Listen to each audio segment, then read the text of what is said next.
Virginia Beach is one of the Old Dominion's busiest tourist destinations. During peak season, the humid weather and expansive sand here offer a summer getaway to some 14 million visitors. But on the cold, stormy morning of March 27, 1891, this place was the scene of a desperate struggle for life as rescuers fought to save the passengers and crew of a ship that had run aground. Set against the backdrop of Virginia's revered maritime heritage, the limits of man and technology were tested in a story that even a celebrated author of fiction would find difficult to match. More than 130 years later, it is a story whose significance endures.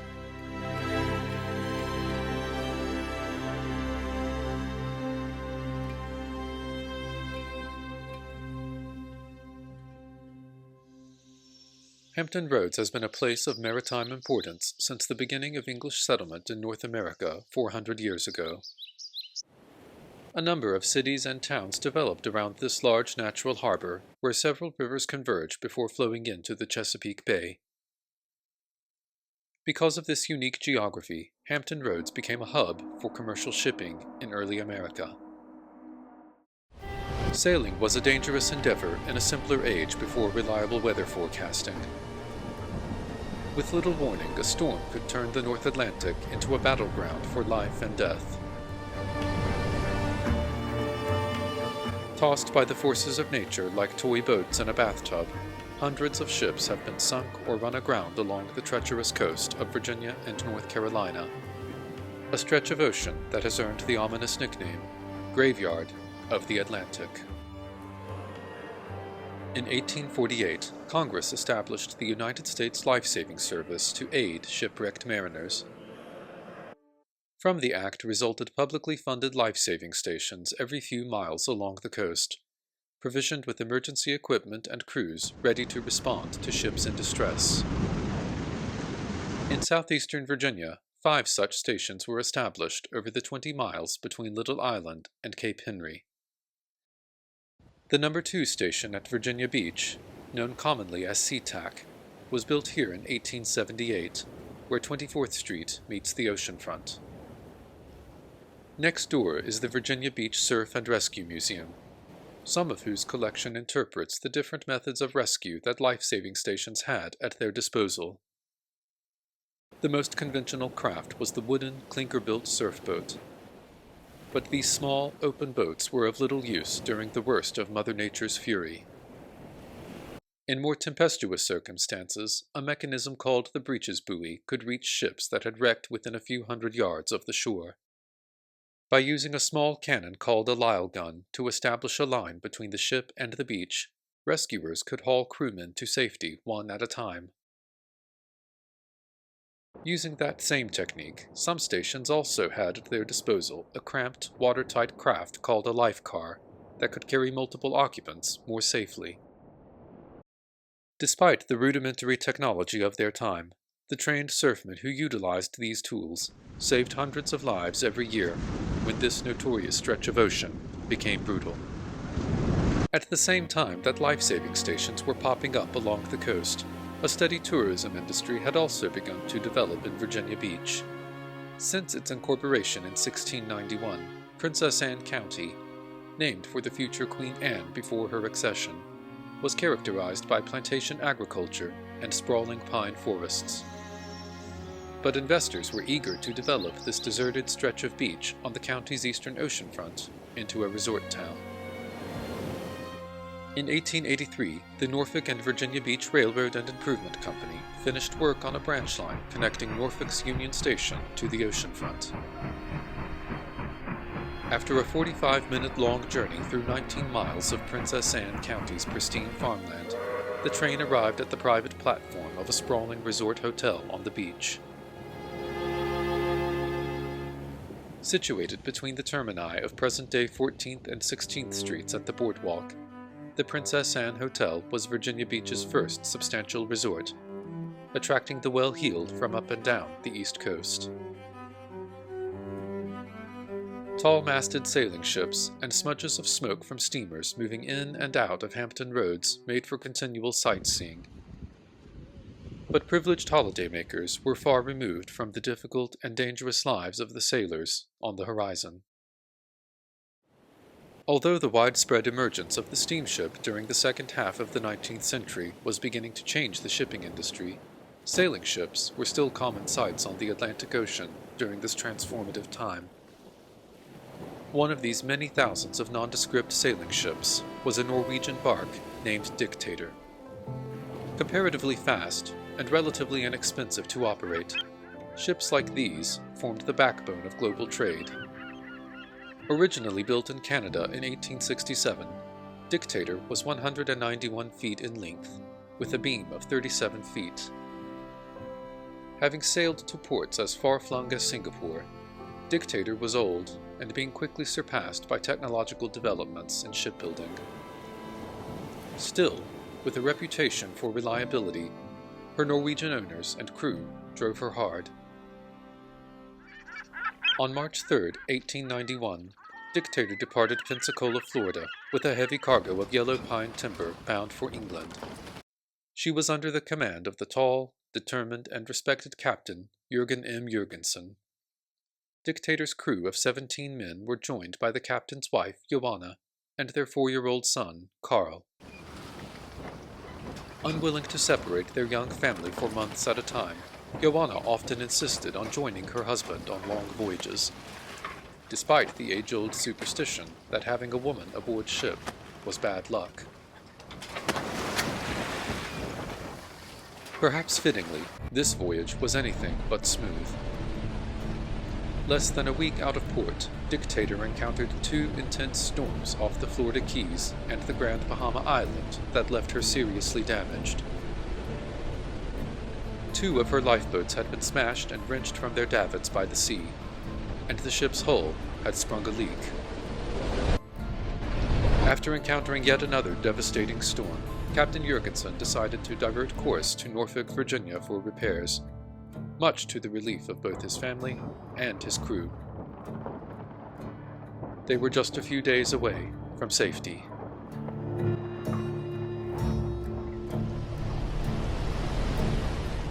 Two days later, on the morning of March 27th, a ferocious storm was assaulting the coast of southeastern Virginia. At around 9 o'clock, the SeaTac life-saving station in Virginia Beach received a telephone call.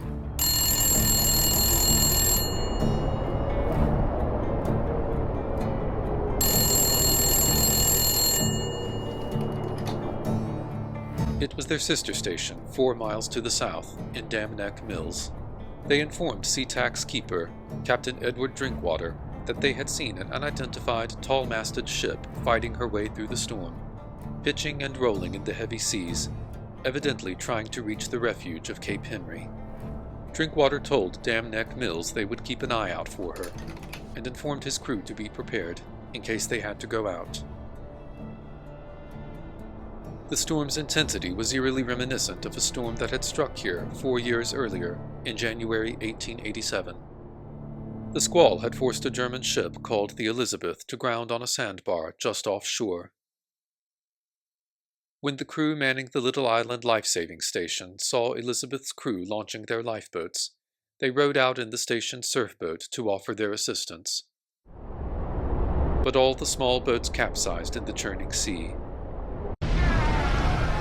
The 5 surfmen were lost, along with all 22 souls aboard the Elizabeth, a dramatic scene that made the cover of Harper's Weekly. The knowledge of this experience and others like it reminded life-saving crews of the limitations of their equipment, limitations that influenced the decisions they made when their services were required. If they had to go out, Drinkwater knew their surfboat would be useless in a storm this intense. Within the hour, SeaTac's lookout spotted the unidentified ship less than a mile away, sitting low in the water and being pushed toward the shore. By now clearly in distress, she was imminently going to run aground. Captain Drinkwater wasted no time in rallying the surfmen. They hastily packed up their equipment and set off in pursuit of the doomed ship. The unknown ship was Dictator. She was taking on water and had become nearly impossible to control. Having given up on the fight to keep the ship in deep water, Captain Jurgensen struggled to keep her bow pointed west in an effort to at least ground her as close to the beach as possible. Suddenly, Dictator shuddered from stem to stern as she grounded hard on a sandbar. They were still about 350 yards from shore, and Jurgensen desperately wanted them closer. He shouted orders for the crew to cut away the main mast in an attempt to relieve the ship of weight and float her free. Down came the main, fore, and mizzen topmasts in a torrent of rigging, smashing 2 of Dictator's 3 remaining lifeboats. Yet Dictator remained hopelessly stuck fast on the sandbar. In one of the worst nightmares a mariner can imagine, it was only a matter of time before the pounding surf broke the ship apart. As Jurgensen endeavored to gain some sense of control of the situation around them, he ran below to the cabin to comfort his terrified wife and son. He knew they were somewhere off the coast of Virginia, and was confident that help would surely arrive soon. Joanna was ordered to change out of her dress and into some of her husband's more practical clothing, in case they were left with no choice but to swim. At about 10:45, the SeaTac life-saving crew arrived on the scene.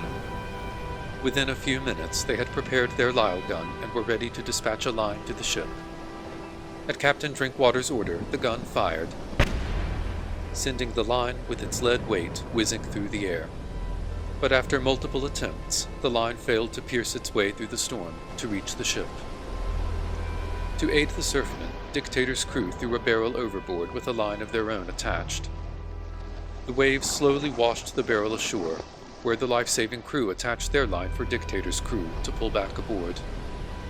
With the line now secured between the ship and the shore, the crew began setting up the hawser and rigging for the breech's buoy. Finally, some 2 hours after grounding, the rescue party was ready to begin evacuating Dictator's crew.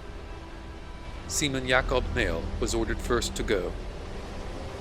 The surfmen began the arduous process of pulling Mael ashore, but the elements were working against them. Dictator rolled from side to side as the waves crashed against her broadside. When she rolled over to port, the line slackened and dunked the unfortunate seaman into the freezing sea. And when she rolled back over to starboard, the line drew taut again, whose tension flung Mael high into the air. After traveling about a third of the 350-yard distance, the hauling line suddenly snapped. Unable to move forward any further, the crew had no choice but to pull Mael back to the ship, who by then was left nearly unconscious from the harrowing ordeal. With the breech's buoy now obsolete, Jurgensen was running out of options to safely get his crew and his family off the ship. Quickly resuming control of the situation, the captain ordered 4 sailors into Dictator's last remaining lifeboat. He instructed them, if they survived the journey to shore, to send the boat back along the line. If the journey could be proven possible, he would send Joanna and Carl ashore next. The small 16-foot dinghy creaked its way down and splashed into the water. Defying every wave that crashed over them, 2 of the men pulled at the oars, while one furiously bucketed out water, trying to keep the frail craft afloat. As they approached the shore, the boat sailed over the breaking waves and capsized, tumbling the sailors into the freezing water. Numbed and dazed, all 4 sailors stumbled ashore, where they were swept up by a crowd of onlookers. Some 3 hours after she'd grounded, the first of Dictator's 19 crew and passengers were safe. The sailors informed the surfmen that their ship was the Norwegian bark Dictator, and that there was a woman and child still aboard with the remaining crew. Captain Drinkwater struggled to explain to the excited crowd that the waves breaking on the beach were so intense that it was impossible to dispatch a boat back over them. Then came the suggestion of using the station's life car. While much safer and more buoyant than a conventional clinker-built boat, the life car was also heavy. The life-saving crew had a team of mules and plenty of crew and volunteers on the beach to pull the life car from the ship to the shore. But a team of at least 30 strong men would be necessary to haul the life car out to the ship. Far more manpower than Dictator had aboard. The most reliable means of life-saving at the rescuer's disposal were all but useless. By mid-afternoon, Dictator's hull was beginning to strain under constant assault from the sea. Time was becoming ever more valuable. Correspondingly, the tide had receded to its lowest point of the day. With less distance to traverse, there was a chance the breach's buoy may now be more practical. After restoring the hauling line, the buoy was once again prepared. Jacob Mael, the first to experiment with the buoy earlier that afternoon, made it safely ashore around 3 o'clock, and was followed shortly afterward by the ship's carpenter. Satisfied the buoy was now reliable, Jurgensen decided to send his wife ashore next. But having witnessed the chaotic experience with the buoy earlier, she was petrified and resisted. Jurgensen assured her the buoy was safe, and that this was her opportunity to be saved. Terrified and hysterical, Joanna refused. Her waterlogged hull having been tested to its utmost by Mother Nature, Dictator let out a horrifying cracking noise, and finally began to break apart amidships. They had run out of time.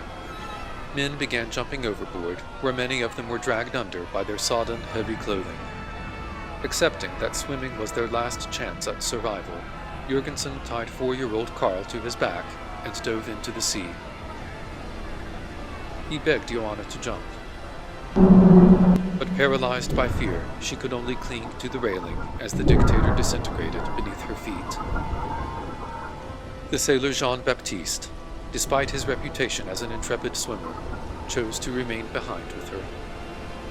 While struggling to swim against one foaming wave after another, Jurgensen's nightmare escalated when he realized that the sea had ripped Karl away from him. Dictator's beleaguered captain washed up on the beach later that evening, barely clinging to life. After being revived by the SeaTac surfmen, he spent the next day walking miles up and down the beach in search of his family. He knew they were probably dead, but still, he at least wanted to find them. 2 days after the disaster, on Easter Sunday 1891, Joanna was found on the beach near the Princess Anne Hotel. And a few days later, a patrolman found Karl nearby. Only half of those aboard the Dictator had survived. Most of the victims were buried in Elmwood Cemetery in Norfolk. Lying within the seaman's plot are the crew, including the valiant Jean-Baptiste, who refused to leave the ship with a woman still aboard. Not far away, Joanna and Karl are buried together. The front of their headstone is inscribed in English, and its reverse in the Jurgensen's native Norwegian.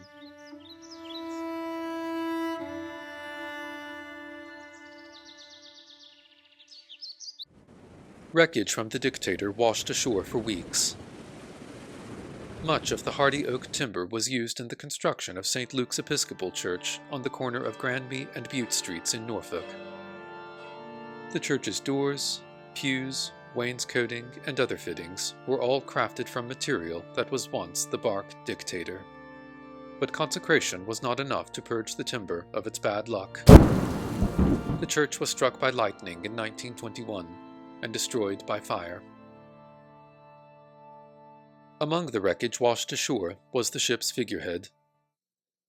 As a memorial to the lives lost aboard the Dictator, the figurehead was erected on a concrete foundation beside the Princess Anne Hotel, where so many guests and onlookers were shocked by the cruelty of the sea that unfolded on that cold spring day. The resulting investigation focused on the keeper of the SeaTac life-saving station, Captain Drinkwater. While some praised his efforts during an extraordinary and challenging rescue operation, some criticized Drinkwater's refusal to dispatch the station's lifeboat or lifecar, even though Drinkwater's judgment that neither apparatus was usable given the circumstances was reasonable. Captain Jurgensen himself deeply criticized Drinkwater's refusal to help rescued crewmen return Dictator's lifeboat so he could send his family ashore.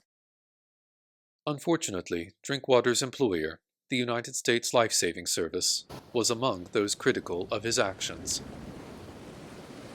The investigation ultimately concluded that, despite the risks present that day, Drinkwater was derelict in his duty.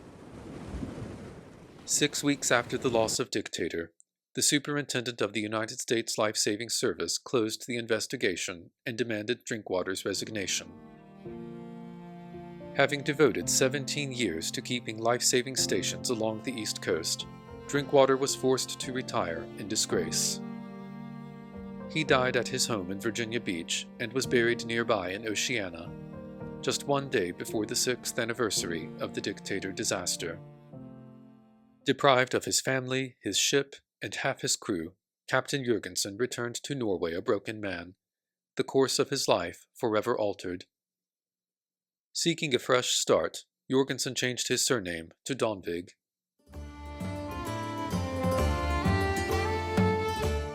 At the 1900 World Exposition in Paris, Captain Donvig exhibited a curious new invention he called his life-saving globe. Naturally buoyant with a sealed inner chamber and a fresh air funnel, this was a revolutionary type of life-saving equipment, and one that could have saved everyone aboard the Dictator. Even after a successful publicity display in the English Channel, Donvig's life-saving globe failed to catch on with inherently conservative ship owners. Nevertheless, its design principles are the very same as those that govern designs of life-saving apparatus required by law on our ships today. Donvig's ideals were simply a century too early. Years later, Donvig came eerily close to repeating an earlier chapter of his personal history. In January 1913, the steamers Indra Kuala and Julia Lukenbach collided in heavy fog in the Chesapeake Bay. The Danish steamer Pennsylvania found the Julia Lukenbach sunk in shallow water with her masts still above the surface, and 8 surviving sailors clinging to the rigging. The first mate of the Pennsylvania was none other than Donvig himself, who led a daring and successful rescue mission that saved all 8 sailors. Recognized for his heroism, Donvig was honored by President Taft and the American Embassy in Copenhagen. He had saved almost the exact number of souls lost during his command of Dictator, close to the same part of the world in which he had lost them more than 20 years earlier.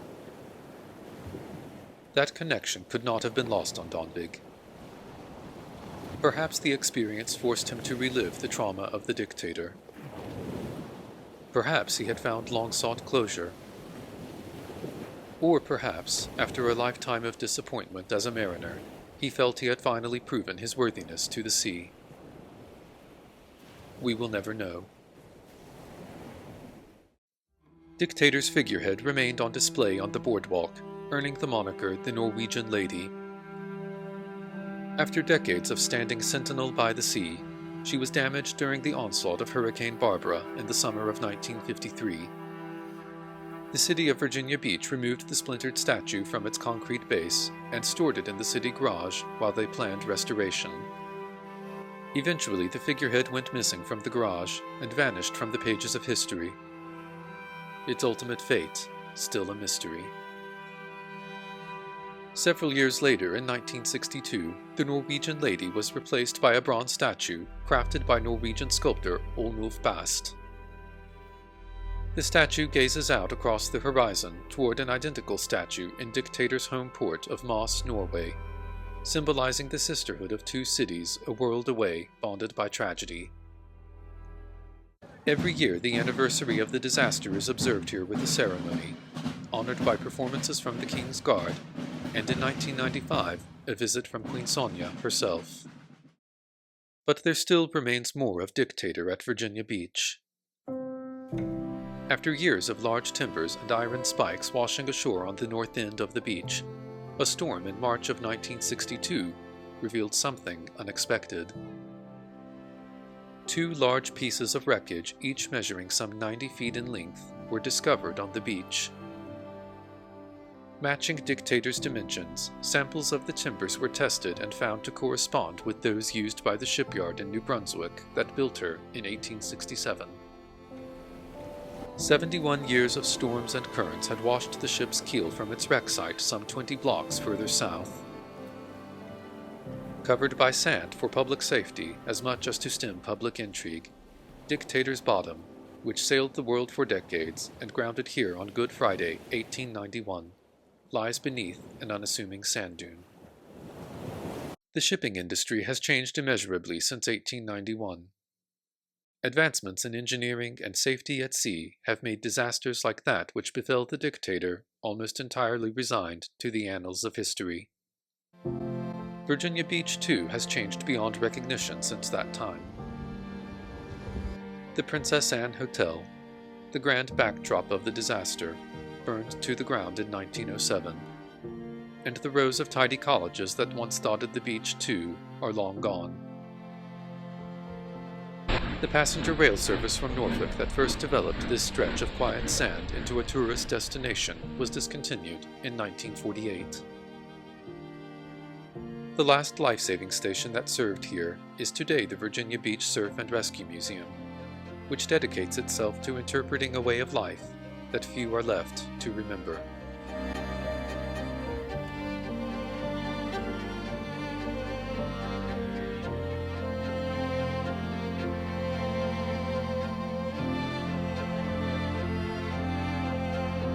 Despite its place in a distant world, the story of the Dictator endures. It eternalizes something that has been universally true for every person in all places and in all times. The decisions we are faced with in times of crisis seem impossibly difficult. Despite the crushing weight of uncertainty, they are still decisions we must make.